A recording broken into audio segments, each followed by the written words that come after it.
චීනේ ෆොරේන් trade සර්ප්ලස් එක මේ අවුරුද්ධ පලවෙනි මාස 11 තුළ ඩොලර් ට්‍රිලියනය පැනලා මහර රිසෝසස් තියනවා වෙන කිසිම රටක නැත. එතකොට ගණ්ඩම වෙනවා ගත්තේ නැත්තම් ඇමරිකාවට ඒවා හදාගන්න බැරුව යනවා. ඇමරිකාවේ ආර්ථිකය දැන් සැලකියයුතු සෙලවීමකට ලක් වෙලා තියෙනවා. මට විහිලුත් කරාමේ මම කියලා මේ ලංකාවේ කෝච්චි ස්ටේෂන් වගේ තමයි ඇමරිකාවේ එයාපෝට් කියලා. දැන් එතකොට තීරු බදුවලින් කාටද වාසියක් වෙලාද? රටවල් වලින් 3/2 ප්‍රධානම ට්‍රේඩ් පාර්ට්නර් මේ වෙනකොට චීනය. චීන මිනිස්සු සතියට දවස් 6ක් වැඩ කරනවා. දවසට පැය 10යි 12යි අතර වැඩ කරන මිනිස්සු සුලභයි දැනට. ඒවා හදන්න ඕන කිව්ව ඇමරිකාවේ. ඒකනේ කිව්වේ. තමන්ගේ තියෙන කම්ෆර්ට් සෝන් එකේ එළියට එන්න ඇමරිකානු ලෑස්තිද කියලා. මැක්ඩොනල්ඩ්ස් එකට එහෙම ගිහිල්ලා වැඩ කරයි නිකන් අර පේන්න එහෙම හැරෙන්න ආයෙත් කරන්නේ. ඔයගොල්ලෝ හිතා ගන්න මම කියන්නේ නැහැ. ඒක මම දන්නවා කතාව. මොකදදී ඇහුවා ආර්ථිකය කොහොමද කියලා. ආර්ථිකය කෙබඳුද කියලා. ඒකට කිව්වා ඉච්චනේ. ඉංගලෙන්ද ඇහුවේ. විවිධ හමුදාව මේ වෙලාවේ ඇමරිකාවේ ආණ්ඩුව කරගෙන යන සමහර බහුබූත ගැන කිසිදු ප්‍රසාදයකින් නෙමෙයි ඉන්නේ.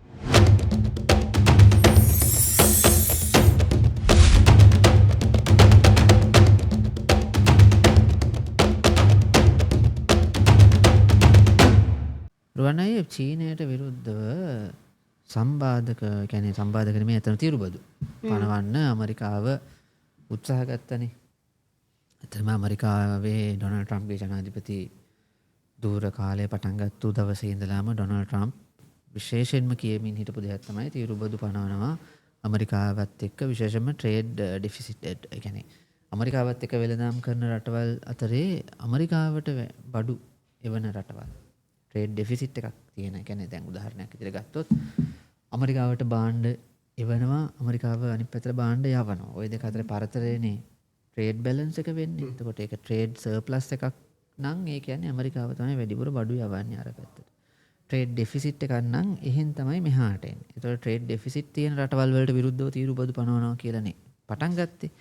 ඒකේ ප්‍රධාන ටාගට් එක උනේ චීනේනේ. හැබැයි චීනේ ෆොරේන් ට්‍රේඩ් සර්ප්ලස් එක මේ අවුරුද්දේ පළවෙනි මාස 11 තුළ ඩොලර් ට්‍රිලියනය පැනලා තියෙනවා. පළවෙනි වතාවට. එතකොට ඇමරිකාව චීනයට විරුද්ධව සම්බාධක මේ චීනයට විරුද්ධව තීරුබදු පැනෙව්වා. හැබැයි චීනේ වෙළඳාම වැඩි වෙලා. දැන් මොකද්ද ඒ? ඉතින් සාමාන්‍යයෙන් අපි ගත්තොත් චාමර 2023 ඉඳන් 24 වෙනිදා 15ක 16ක වගේ කෙලින්ම මේ ට්‍රේඩ් සර්ප්ලස් එකේ හයික් එකක් තිබ්බා. මේ අවුරුද්දේ පළවෙනි මාස 11 ඇතුළේ 22ක තියෙනවා. ඔව්. මේගොල්ලෝ කියන තව වැඩි වෙයි කියලා ඊතුරු මාසය ඇතුළත. ඔව් ඒ කියන්නේ ට්‍රේඩ් සර්ප්ලස් එක. සම්පූර්ණ ට්‍රේඩ් ප්‍රමාණය නෙමෙයි කියන්නේ වෙළඳාමේ ප්‍රමාණය නෙමෙයි වෙළඳාමේ ට්‍රේඩ් සර්ප්ලස් එක කියන්නේ. මිත්‍රවරුනි මේ අපි කතා කරන්නේ ඩොලර් ට්‍රිලියන 1.08ක්. ලංකාවේ ආර්ථිකය වගේ 12ක් විතර. ලංකාවේ GDP එක වගේ නිකන් 11ක් 12ක් විතර සයිස්. ට්‍රේඩ් සර්ප්ලස් එක විතරයි. සර්ප්ලස් කියන්නේ අර මම කලින් කිව්වා වගේ පිට රටට යවන භාණ්ඩ සහ අපේ රටට ගෙනෙන භාණ්ඩ අතර වටිනාකමේ පරතරය. ලාභය නෙමෙයි වටිනාකමේ පරතරය. වටිනාකම කියන පරතරය අතර අපිට හම්බ වෙන වැලියු එක අතර වැලියු එක ගැන තමයි කතා කරන්නේ. ඒතර ආනයන සහ අපනයන අතර වෙනස. එතකොට සමහර රටවල් වල ඕක ඩෙෆිසිට් එකක්. ඒ කියන්නේ හිඟයක්. වෙළඳ හිඟයක්. ඒ කියන්නේ වැඩිපුර භාණ්ඩ ගෙන්නනවා. සමහර රටවල් වල ඕක වැඩිපුර භාණ්ඩ පිටට යවනවා. එතකොට වෙළඳ ශේෂයක්. ඒක තමයි අපි සාමාන්‍යයෙන් කියන්නේ. එතකොට දැන් චීනයට විරුද්ධව මෙහෙම තීරුබදු පැනෙව්වට චීනයේ වෙළඳ මේ ශේෂය වැඩි වෙලා තියෙනවා. ඒක ඇත්තටම චාමර චීනේ ඇමරිකාවට විතරමද බඩු යවන්නේ? නෑ නේද? ඔව් දැන් ඕකේ ඇත්තටම වැඩි වෙච්ච විදිය පිළිබඳ හොයන්න ගියාම ඕකේ පොඩි කතන්දර කිහිපයක්ම තියෙනවා. දැන් කිව්වත් වගේ. දැන් එක හේතුවක් තමයි පළවෙනි මාස කීපය තුල චීන නිෂ්පාදකයෝ නැත්තම් චීන නිෂ්පාදකයෝ නෙමෙයි චීනයේ ෆැක්ටරි තියෙන ව්‍යාපාර වෙන පිට රටවලින් ඇවිල්ලා චීනේ ඔව්. ෆැක්ටරි දාගත්තා. ඇමරිකානු ඇවිල්ලා චීන ෆැක්ටරි දාගත්තා. අපි දන්නවනේ ඇමරිකාව 2000 වෙද්දී තමන්ගේ තිබිච්ච බිස්නසස් ටික IT ජයන්ට්ස්ලා ටෙක්නික් ඔයගොල්ලෝ ඔක්කොම චීනේ වල ප්ලාන්ට් උනා. iPhone පවා චීනේනේ ගොඩක් ඒවා හදන්නේ. එතකොට දැන් එතකොට ඇමරිකාව, ජපානය, තායිවානය වගේ රටවල් වල ආයෝජකයෝ ඇවිල්ලා චීනේ කරනවානේ කොහොම හරි මේගොල්ලෝ තමන්ගේ නිෂ්පාදන ඇමරිකාවට වගේ රටවල් වලට යවන එක දැන් තීරුබදු වැඩි කරයි කියන අවදානම තිබ්බ නිසා පළවෙනි මාස කිහිපය තුළ ඒගොල්ලෝ පුළුවන් තරම් ප්‍රොඩක්ෂන් වැඩි කරලා පුළුවන් තරම් පිටට එව්වා. එතකොට පළවෙනි මාස කිහිපය තුළ ඇත්තටම මේ චීනේ ෆොරෙන් ට්‍රේඩ් එක වැඩි වුණා. මොකද ගොඩාක් මිනිස්සු අර වගේ එකක් කරා. ඒ හිතා ගන්න බැරි ලෙවල් එකකින් වැඩි වෙලා තියෙන. ඒ කියන්නේ මේක සාමාන්‍ය වෙන ප්‍රමාණය කියන්නේ අපි හිතාවලද 10%ක් විතර. 22ක් කියන්නේ සාමාන්‍යයෙන් අවුරුදු 2-3ක ඇඩිෂන් එකක්. ඊට පස්සේ තීරුබදු පිළිබඳ යම්කිසි එකඟතාවයකට ඔය පහුගිය කාලේ ආවනේ ඇමරිකාව සහ චීනය අතරේ.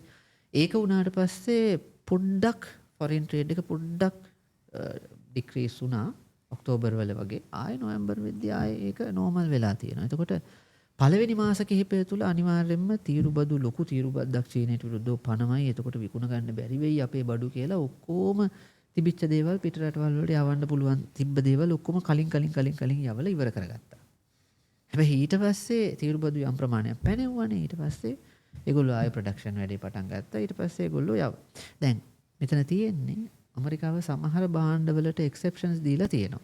මොකද මේ භාණ්ඩ චීනෙන් ගෙන්නාගත යුතුයි ඇමරිකාව විසින්. වෙන ඔප්ෂන් එකක් නැහැ. වෙන ඔප්ෂන් එකක් නැහැ. තාක්ෂණික උපාංග, ඉලෙක්ට්‍රොනික්ස් ඒ වගේ දේවල්. එතකොට මේ ඒවා ගෙන්න ගන්න ඕනේ එහෙන්.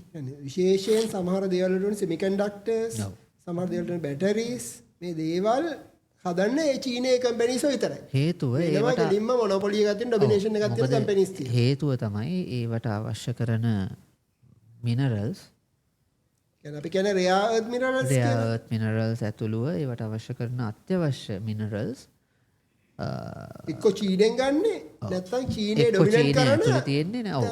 ඒගොල්ලෝ වනේ චීනට විතරයි. එක්ක සප්ලයි චේන්, ඒ කියන්නේ සප්ලයි චේන් 70%ක් විතර චීනේ කන්ට්‍රෝල් කරන්නේ, ප්‍රොසෙසින් 90%ක් විතර චීනේ කන්ට්‍රෝල් කරන්නේ. ඒ සමහර රිසෝසස් තියෙනවා වෙන කිසිම රටක නැත. එතකොට ගණ්ඩම වෙනවා. ගත්තේ නැත්නම් ඇමරිකාවට ඒවා හදාගන්න බැරුව යනවා. සුම්මා වැඩි. සුම්මා. එතකොට ඒක නිසා ඒ වගේ කොටසක් කොහොමද තියෙනවා. අනික් භාණ්ඩ ඒවා ඉතින් එක ක්‍රමවලට සමහර ඒවා ඩිරෙක්ට් යවනවා වෙන්න පුළුවන්. සමහර ඒවා يعني මේ පහුගිය කාලවල වල වෙන රටවල් වලින් ඇමරිකාවට තියෙන ට්‍රේඩ් එක වැඩි වෙලා තියෙනවා. ඉතින් හිතා ගන්න පුළුවන් මොකද්ද වෙන්නේ කියලා. ඉතින් ඕකේ තියෙන ලස්සනම කතන්දරේ චාමරේ පළවෙනි මාස 11 ඇතුළත මේ ඔය ට්‍රේඩ් මේ කතන්දර තියෙද්දි අපි කතා කරනවා ට්‍රිලියන 3.4ක ඩොලර් චීනෙන් ඒගොල්ලන්ගේ එක්ස්පෝර්ට්ස් කරලා තියෙනවා. එක්ස්පෝර්ට් කරලා තියෙනවා. ඒ වගේම මේක 5.7ක් ගිය අවුරුද්දට සාපේක්ෂව නැගලා තියෙනවා. ඒ කියන්නේ මේ බලාපොරොත්තු වෙන්නේ ඇමරිකාවෙන් මේක වෙනස් කරවන්න අඩු වෙයි කියලා. 5.7කින් වැඩි කරලා තව මාසයක් තියෙනවා. මේ මාසය ඇතුළත ප්‍රෙඩික්ෂන් එක තව ගාණක් එකතු කරලා අපිට කතන්දරේ කතා කරන්න පුළුවන්. කොහොමද ට්‍රේඩ් සර්ප්ලස් එක දැන් ඔය ෆොරින් ට්‍රේඩ් එක කියන්නේ මේ එක්ස්පෝර්ට්ස් නේ අපනයනනේ.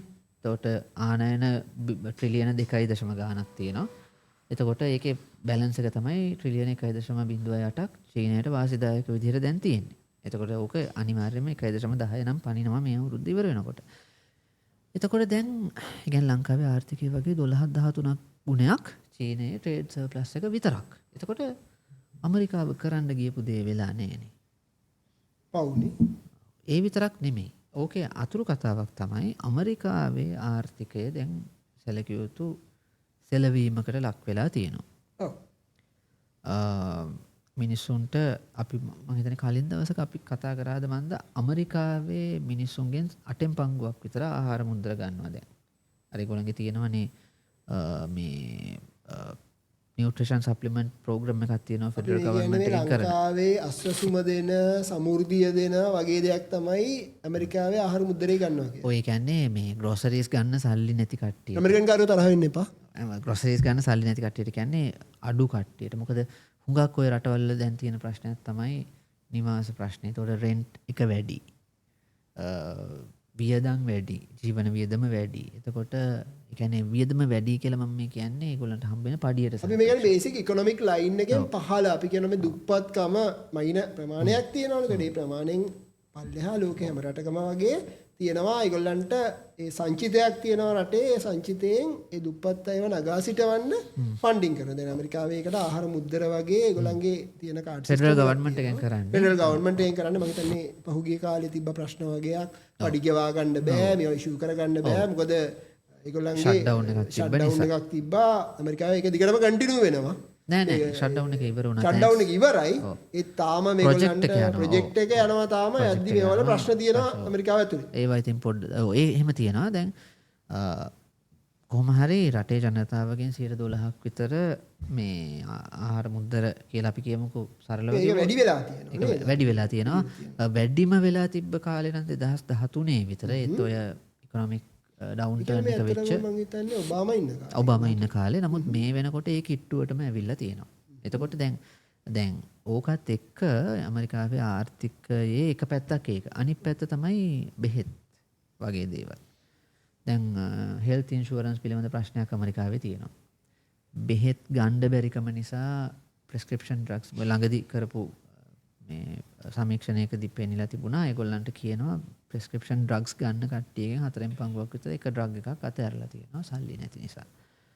වියදම් ෆ්ලයිට්ස් වල ගණන් වැඩි වුණා. එතකොට ෆ්ලයිට්ස් වල යන්න ඇමරිකාව ලොකු රටක් ප්‍රමාණය අඩු වෙලා තියෙනවා. ඇමරිකාව කියන්නේ ලොකු රටක්. ඇමරිකාවේ ගත්තොත් අපි සාමාන්‍යයෙන් අපි කෝච්චිය බස් එකේ යනවා වගේ තමයි ඇමරිකන් කාර් ෆ්ලයිට්ස් ගන්න. ඔය දවසක් කවුද මට විහිළුත් කරා මේ මම කියලා මේ ලංකාවේ කෝච්චි ස්ටේෂන් වගේ තමයි ඇමරිකාවේ එයාපෝට් කියලා.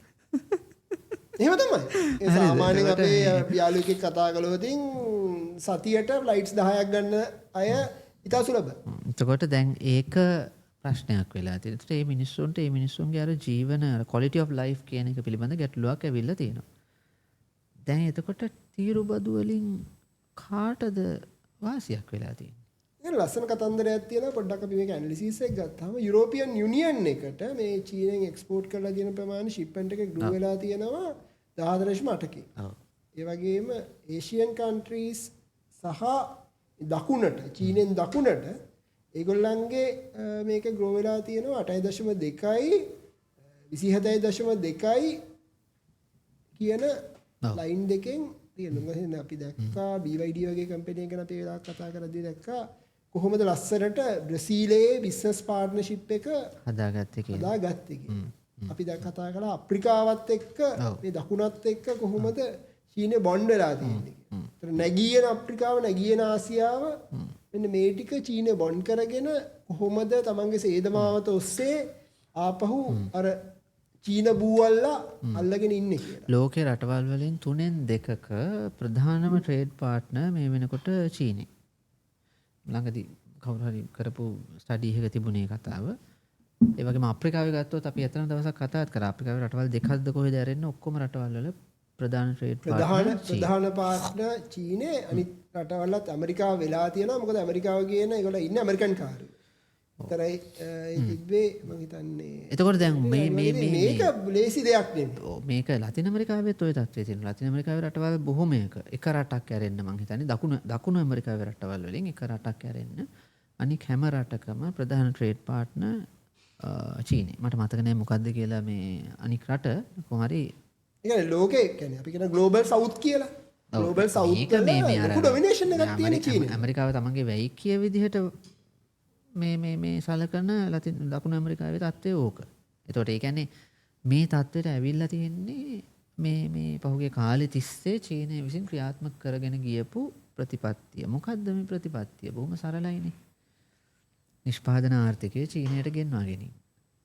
ඇමරිකාව විසින් අතෑරියා. ඒ කියන්නේ එක්ක වෙලාවක ඇමරිකානු චීනේ සරලව බිලියන 1.4ක තමන්ගේ තියෙන වත්කම් සෙනග ප්‍රොඩක්ෂන් වලට දාන්න ඒ ප්‍රොඩක්ෂන් ඉකොනොමියක් හැදුවා කියන්නේ ඇමරිකාව වගේ රටවල් වල කම්පනීස් දැක්කා අපේ රටවල් වල මිනිස්සුන්ගේ ලේබර් කොස්ට් එකට වඩා ඉතාමත්ම ලාභෙට අර ඉංග්‍රීසියෙන් අපි කියන්නේ පීනට්ස් කියලා ඉතාමත්ම ලාභෙට නොගිනිය හැකි තරම් පුංචි මුදලකට චීනේ ව්‍යාපාර කරන්න පුළුවන් කියන එක. මේ ශ්‍රම බලකාය ගන්න පුළුවන්. අනික මේ මිනිස්සු හරි ප්‍රොඩක්ටිව්. අදටත් එහෙමයි. ළඟදී ස්ටඩි එකක් කරලා තිබුණා. ඒකෙන් කියනවා බටහිර රටක ප්‍රොඩක්ටිවිටි එක කියන්නේ ඇමරිකාවේ වර්කර් කෙනෙක්ගේ ප්‍රොඩක්ටිවිටි එක වගේ 2.7ක් වෙනවා කියලා චීන මිනිස්සෙගේ ප්‍රොඩක්ටිවිටි එක. ඒක අපි ගත්තොත් සාමාන්‍යයෙන් ඇමරිකන් කාරයෙක් යුරෝපියන් පුද්ගලයෙක් සාමාන්‍යයෙන් සතියකට වැඩ කරන පැය ගාන දවස් 4 කරන්න ඉල්ලලා දවසට වැඩ කරන පැය ගාන පැය 6 කියලා ඉල්ලද්දි චීන මිනිස්සු සතියට දවස් 6ක් වැඩ කරලා දවසට පැය 10යි 12යි අතර වැඩ කරන මිනිස්සු සුලභයි දැනට. ඒත් අරයිට වඩා ප්‍රොඩක්ටිව් වැටුප අරයිට වඩා අඩුයි. අද ගොඩක්ම අඩුයි. ගොඩක් 10%ක් විතර වෙන්නේ. දැන් ගොඩක්ම අඩුයි. දැන් එන්න වැඩි වෙලා තියෙනවා ට්‍රේඩ් වල. දැන් මේ මිනිස්සු ට්‍රැවල් කරන්න පටන් අරන් තියෙනවා. නෑ දැන් වැඩි වෙලා තියෙනවා. වැඩි වෙලා තියෙනවා. දැන් මේ දේවල් හරි හම්බ කරගෙන ඒ චීනේ අපේ පරම්පරාවේ හිටපු මිනිස්සු අපි මේ බොහොම අහිංසක විදිහට මහත්වෝ අපි ජීවත් වුණේ. අපි මේ දා වේල හම්බ කරගන්න අපි මේ දැක්කේ මේ අපේ ගම් වතුරෙන් පස්සේ සමහර තාත්තලා අම්මලා කතා කරනවා. ඒ වගේ ඉන්න චීන පරම්පරාවක් හිටියේ. ඉතින් ඒ මිනිස්සු තමයි මේ ග්‍රෝ වෙලා උඩට ඇවිල්ලා චීන බිස්නස් බේස් එක පොප් අප් කරලා දීලා අලුත් පරම්පරාවට අර ඇමරිකන් කාර්යයගේ ලෙවල් එකට හම්බ කරන ලෙවල් එකට ගෙනල්ලා තියෙනවා. ඔව් අනික් එක තමයි චීනේ ලේබර් ලෝස් අරගත්තාම ඒක සාපේක්ෂව මේ ආයෝජකයන්ට හිත ෆ්ලෙක්සිබල්. ඒක නිසාම තමයි දැන් අද ගත්තොත් එහෙම ඇත්තටම අද චීනේ ජොබ් මාකට් එකට වඩා Apple කම්පැනි එක ඉන්දියාවේ ඊට වඩා අඩුවෙන් ශ්‍රමය හොයාගන්න පුළුවන්. හැබැයි ඉන්දියාවට එන්නේ නැහැ. ඉන්දියාවට ඇවිල්ලා තියෙනවා. නමුත් ඉන්දියාවට ආවට අර චීන ටික අයින් කරගෙන ඉන්දියාවට එන්නේ නැහැ. ඩොනල්ඩ් ට්‍රම්ප් මොන කයිවරු ගාව ඩොනල්ඩ් ට්‍රම්ප් දවසක් ටිම් කුක්ට දොස් කිව්වනේ ඉන්දියාවේ මේ මොකද්ද මේ ඉන්දියාවේ හදනවටත් දොස් කිව්වා. චීනේ හදනවටත් දොස් කිව්වා. Apple මෙව ඇමරිකාවේ හදන්න ඕනේ කිව්වා. මේ මිනිස්සයා කාටද දොස් නොකියන්නේ අප්පා අහිංසකයා. ඒවා හදන්න ඕනේ කිව්වා ඇමරිකාවේ. ඒකනේ කිව්වේ. එතකොට දැන් නමුත් ඒක වෙන්නේ නැහැ. ඒක කරන්න බෑ. ඒ වැටුප දීලා කරන්නත් බෑ. ඒ ඕන කරන කම්පෝනන්ට්ස් එතකොට ඒ සප්ලයි චේන් ඇමරිකානු රෙඩිද කියන එක. ඇමරිකානු රෙඩිද ආපහු ප්‍රොඩක්ෂන් ඉකොනොමි එකට යන්න තමන් මේ හදාගන්න නෑ. තමන් ගැන මේ එන්ජොයි කරන අර දැන් ඒ සර්ප්ලස් එකක් ඒගොල්ලෝ බලාපොරොත්තු වෙන ලයිෆ් ස්ටයිල් එකේ පරිභෝජනවාදී සමාජයක් පරිභෝජන සමාජය ඇතුලේ තමන්ගේ තියෙන කම්ෆර්ට් සෝන් එකෙන් එළියට එන්න ඇමරිකානු ලෑස්තිද කියලා. ආයෙ ගිහිල්ලා මේ මැෂින් අරගෙන රිදි මැෂින් අරගෙන කරන්න මේ මෙයා කිව්වයි කියලා යයිද ට්‍රම්ප් මහත්තයා. ට්‍රම්ප් මහත්තයා කරයිද? එයා කොහොමත් කරන්නේ ඒක වෙනම කතාවක්. එයා කාගේ හරි අර මේ එයා කටරයක් අරගෙන ට්‍රිම් කරලා දායි. ඔයා කොහොමත් කරන්නේ ඉඳලා හිටලා මැක්ඩොනල්ඩ්ස් එකට එහෙම ගිහිල්ලා වැඩ කරයි නිකන් අර පේන්න එහෙම හැරෙන්නේ එයා කරන්නේ. දේශපාලඥයෝනේ. ඔව්. මේ නමුත් වැදගත් කාරණේ මං හිතන්නේ මේ හැබැයි කියයි නේද යා gonna make McDonald's great again කියලා වගේ කියයි. හැබැයි ඒ වුණාට දැන් කියන්නේ ඒ හැදිලා තියෙන ක්‍රමවේදයත් එක්ක චීන වගේ රටක තියෙන ප්‍රොඩක්ෂන් කැපැසිටි එක අති දැවැන්තයි. එතකොට අර ප්‍රශ්නේ වෙනකොට ඇමරිකාවෙන් අභියෝගයක් එනකොට ඒක අද ඊයාපු අභියෝගයක් නෙමෙයිනේ ට්‍රේඩ් වෝ එකක් ට්‍රම්ප්ගේ පළවෙනි දුර කාලයේදීත් සිද්ධ වුණා. චීනය ඒගොල්ලන්ගේ ලොකුම මාකට් එක ඇමරිකාව තමයි. හැබැයි චීනය තේරුම් ගත්තා ඇමරිකාවට විතරක් කේට කරලා ඒක කරන්න බැරි බව. එතකොට ඒගොල්ලෝ අපි දන්නවා මේ ආසියාතික රටවල් එක්ක සම්බන්ධතා ඇති කරගෙන බෙල්ට් ඇන්ඩ් රෝඩ් ඉනිෂියේටිව් එක පටන් අරගෙන ඒවට සල්ලි දාලා එතකොට ඒවයි ආර්ථිකයන් වලට ආයෝජනය කරලා ඔය සමහර රටවල ආර්ථිකයන් දියුණු වුණේ ඉතියෝපියාව වගේ රටවල ආර්ථිකයන් දියුණු වුණේ චීන ආයෝජන හින්දා. ඒකට එහෙම තත්ත්වයක් ඇති කරලා ඒ රටවල් වල මිනිස්සුන්ගේ ආර්ථිකයත් මේවා කරලා එතකොට ඒගොල්ලන් එක්ක සම්බන්ධතාවය ඇති කරගෙන අද වෙනකොට ට්‍රේඩ් කියන එක ඒගොල්ලෝ හුඟක් විවිධාංගීකරණය කරලා තිනවා යුරෝපයත් එක්ක වගේම මේ අනික් රටවල් එක්ක. එතකොට අද එදා තරම් ඇමරිකාව මත යැපෙන්නේ නැහැ චීනය. තාමත් යැපෙනවා. නමුත් ඒ ට්‍රේඩ් එක සම්පූර්ණයෙන් නවතින්නේ නැති බවත් ඒගොල්ලෝ දන්නවා. ඒ ට්‍රේඩ් එක යම් ප්‍රමාණයක් හරි දිගටම තියෙන බව ඒගොල්ලෝ දන්නවා. යම් කිසි ෂොක් එකක් වෙන්න පුළුවන්. ඒ ෂොක් එක බැලන්ස් කරන්න ඒගොල්ලෝ විවිධ ක්‍රම හොයාගන්නවා. රෙඩිනස් එක හදාගන්නවා. විවිධ ක්‍රම හොයාගන්නවා. ඒ කියන්නේ මේගොල්ලෝ මං හිතන්නේ මේ ෂොක් එක ගැන තේරුම් ගත්තේ දැන් අවුරුදු 10 විතර කලින්. පැහැදිලිවම පළවෙනි වතාවේ ඩොනල්ඩ් ට්‍රම්ප් එක්ක ට්‍රේඩ් වෝ එකක් ඇති වෙච්ච වෙලාවේ. ඊට කලින් මම විශ්වාස කරන විදිහට ඊට කලින් පොඩ්ඩක් දුන්නා. මං හිතන්නේ ඊට ඉස්සෙල්ලා ඕක ගැන කතා නෑ ලොකුවට වලි ගියේ නෑ. තිබ්බා. හැබැයි ඒක මේ වෛරීය විදිහට එන්න පටන් ගත්තේ මෙන්න මේ මහත්යත් එක්ක තමයි. ඔව්. එයා පොඩ්ඩක් බැලුවා කරන්න try එකක් දුන්නා. ඔය පොඩ්ඩක් ඩොමෙස්ටික් චැලෙන්ජස් උත් චීනට තිබ්බා. ඊට කලින් ගොඩක් වෙලාවට චීනට චෝදනාව විදිහට ඉදිරිපත් වුණේ අර වෙන රටවල් වල නෝහව් එක හොරකම් කරනවා කියලා. ටෙක්නිකල් නෝහව් එක මේ චීනයට මේක කරන්න බෑ. ඒ නිසා අරක හොරකම් කරලා ඉවරලා මොකද හොඳ ජෝක් එකක් තිබ්බා මට මතකයි මොකෙක් හරි දාලා තිබ්බා මේ සෝෂල් මීඩියා ගෲප් එකක.